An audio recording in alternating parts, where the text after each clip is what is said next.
On the last morning before the eclipse, Vale Village moved as if it were pretending not to be afraid. Bakers covered their windows. Bells were wrapped in cloth. Even the clocks seemed to tick more softly. Elara Vale had spent the night mending a pocket watch for her brother, Thomas. He was leaving at dusk on the tide coach, bound for work across the bay and a life that would no longer fit inside their little shop. You have polished it so brightly that it will make me look punctual. That is a kindness I have not earned. Then earn it by coming home before the case grows dull. Promise me, Thomas. He laughed and promised. Outside, the first bite of shadow touched the sun, and somewhere under the cobbles, a market bell rang once where no bell had ever been.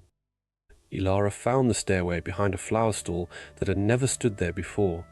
It curled beneath the square into a lane of velvet awnings, mirrored puddles, and lanterns burning with pale moonfire. There were vendors selling bottled lullabies, maps to rooms that had not been built, and ribbons that remembered every hand they had held. At the far end stood a stall of clocks without faces. Welcome, Miss Vale. I sell only what my customers ask for before they know they need it. I did not ask for anything. I only followed the bell. Then perhaps the bell asked for you. A sister with one farewell left often wishes for one more day. What does one more day cost? Tell me plainly, or I walk back up those stairs. A day for a day. I give you one tomorrow now, and someday one tomorrow will not arrive. Most people find the trade very fair. Elara set Thomas's polished watch on the ledger. Master Som pressed the brass token into her palm, and the market folded itself into a sound like pages turning backward. She woke to the same pale breakfast light, the same wrapped bells, and the same pocket watch lying unfinished on her bench. Only her palm remembered the token, cold as moonlit rain. Thomas, do not take the tide coach tonight. I know how that sounds, but you must trust me. I trust you more than a timetable. If your heart says wait, then I will wait. At dusk, the tide coach left without him. By morning, a notice on the harbour board said the route would be closed for repairs. The village read the notice and grumbled. Elara read it and shook with relief. One day saved you. That is all it was meant to do. For 3 weeks, life was tender. Thomas stayed to help with the shop. Mara sang while polishing clock glass. Then Elara opened next year's almanac and found one square missing. Elara, you look as if a clock has spoken your name. What did you find? A mistake in the printer's ink. That is all. I will write the date in myself. She tried. The pen would not mark the blankness. Ink rolled away from it like rain from oiled cloth. That night, her dream of opening her own watchmaker's sign dimmed at the edges. A day for a day, Miss Vale. The ledger never forgets what the heart agrees to. Elara pressed her palms over her ears, but the words had not come from the room. They had come from the future, from a door she had not yet reached, closing quietly. The eclipse should have ended the market. Yet on overcast afternoons, Elara began to hear that buried bell in ordinary sounds, a spoon against a cup, a hinge, a coin dropped on the counter. The rent man comes tomorrow. We will manage, as we always have. Do not carry the roof on your shoulders. What if managing is not enough this time? What if I can make tomorrow kinder before it arrives? She found the market again in the reflection of a rain barrel. One borrowed day let her sell enough repairs before the rent man came. Another warned her of a storm that would spoil half the village apples. You see, Miss Vale, tomorrow is most useful when taken early. Why wait for mercy when it can be purchased? But the almanac whitened in return. Her 25th birthday vanished. Then a spring fair. Then a page where her name had once been written under the words, Master Clockmaker.